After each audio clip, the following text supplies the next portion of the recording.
Good morning. It's Kyle Deckert, and I'm doing a video on how to make Texas-style barbecue with beef short ribs. Here's some of the ingredients. We're going to go step by step and show you how to make delicious barbecue. We got short ribs here, and we're also going to do some pork ribs. So tune right in, and we'll get you going. Okay, to start off with, on these beef ribs, I like to use a little bit of hot sauce. And this is a Frank's Red Hot. It's probably my favorite hot sauce. But anyways, I just kind of liberally put this stuff on the ribs. Just get it on there pretty good like that. And I like to rub it in just a little bit. Not much. And this is just to get my seasoning to stick to it. That way I get a nice crust at the end. A little bit here, boom, boom, just like that. There's no perfect amount, it's just put it on there and then step to your seasoning. The second one that I'll use after I put on my hot sauce is this Morton's Nature Seasoning. I like it, it's just got a little bit of everything in it. And I don't put a whole lot of this on there. I just put just a nice fine little coat, that's it, nothing spectacular. You know, there's no certain amount that you got to use. I try to get it all three sides, or four sides actually, as I'm seasoning. And this here, it says Granzins, that's where I get a lot of the meats, where I got this meat. It says black pepper. I actually added kosher salt to the black pepper, and I just add this on, and I'm, you know, pretty liberal about this too. I want quite a bit of it on there. Just a nice coat. Now, one thing that you got to watch out for is the salt and the pepper. You know, when you start shaking it, it separates, and you'll start getting a lot more salt than you do pepper. Just give it a good shaking. That way you get the right amount of pepper out. I get this side. Alright, right there. Turn this packaging right there.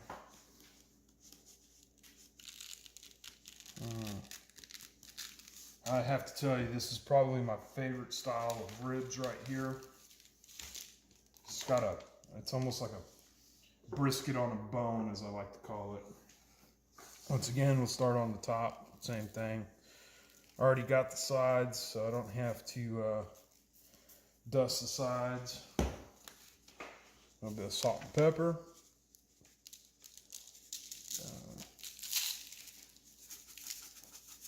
As you can see right here, a bunch of salt came out. I just mixed it back up. I love pepper, so I've got quite a bit of pepper in here. And I try to mix this about 1-to-1 ratio, salt, pepper, so. And that's pretty much it for the seasoning. You just want to make sure you get all four sides, the top and the bottom, and we're ready for the pit. Okay, so now we're at the barbecue pit. And what I have here is just your old school offset smoker. There's nothing really special about this. If you're just starting out barbecuing, these are probably the toughest thing to learn on. And in my opinion, the hardest thing to learn is maintaining temp. Now, when I cook beef ribs or brisket, chicken, my go-to temperature on just about everything is 275. That's just what I prefer. Not saying it's wrong or right. You can drop it down. There's guys that like 225. There's guys that like 300. Me, I like 275. It's just what I do.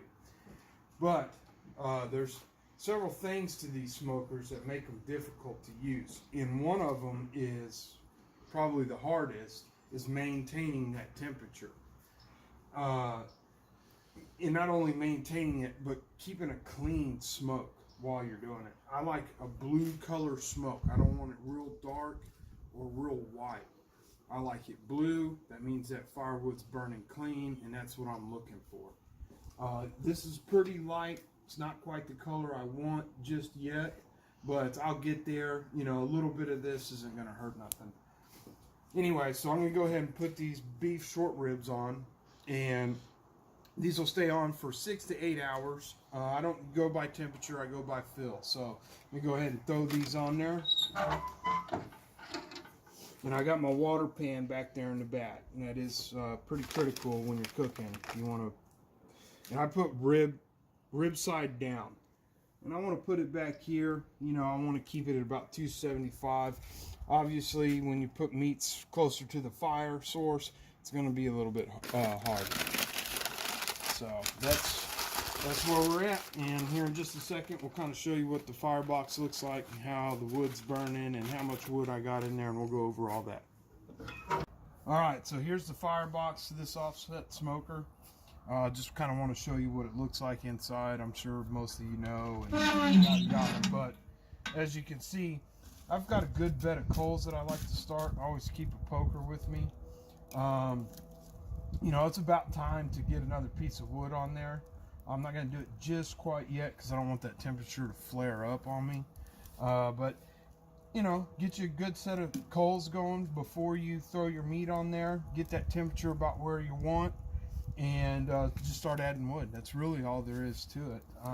Don't choke it off too much. You start choking it off here with the firebox. This is actually the vent for mine. I got a small one here, but this is the vent. You start choking it off, you'll start causing that smoke to start getting thick, and that's not what you want. You look at the smokestack right now, you can't even tell that there's you know, there's any smoke. So that's what I look for. And that's about it. Okay, I forgot to tell y'all what kind of firewood that I'm using. And since I live in the state of Texas, pretty much in the hill country, there's really 3 woods that I have access to at any time. And that's native.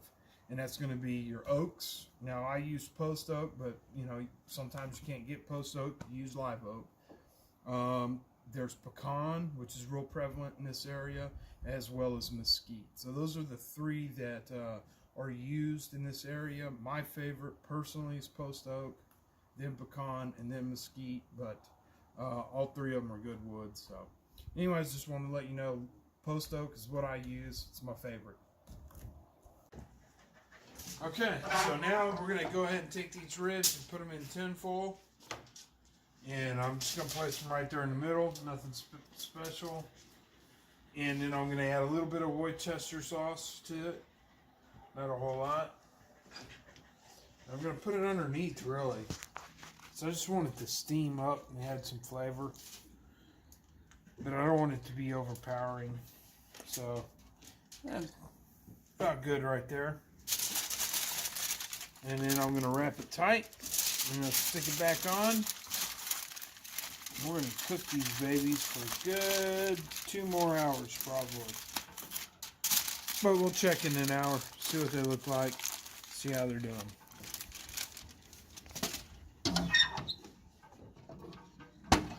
Okay, so we're 7.5 hours into the cook, and I'm ready to pull these beef ribs. So, if you want to come over here and take a look what we got going in the tin foil. I've already kind of checked these to make sure, but this is how I know these things are ready. I'm going to take this toothpick and I'm just barely going to push through. Barely, man, just like butter. There's really not a whole lot of resistance. That toothpick just goes right in and right out. So I know it's ready. Temperature is probably about 202, 203, somewhere in there.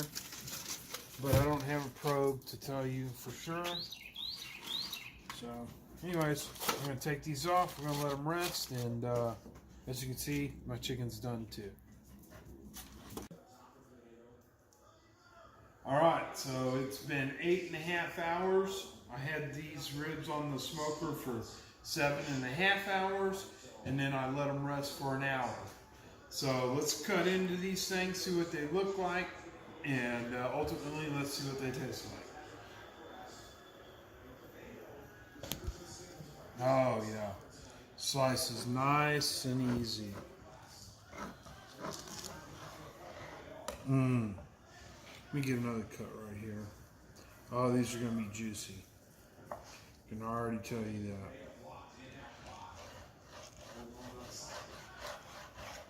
Oh, yeah. Let's take a look at this one. So I got a nice smoke ring right there. You can see it throughout. And just look at the juice.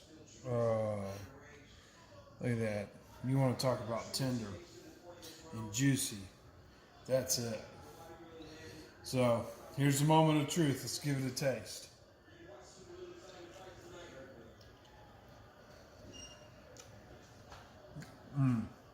That's good. I have to say, the juice, the flavor, it's perfectly tender. It's great. This is the best rib and my favorite rib to cook and eat. So, hopefully y'all enjoyed this, and I look forward to seeing y'all next time in my next videos.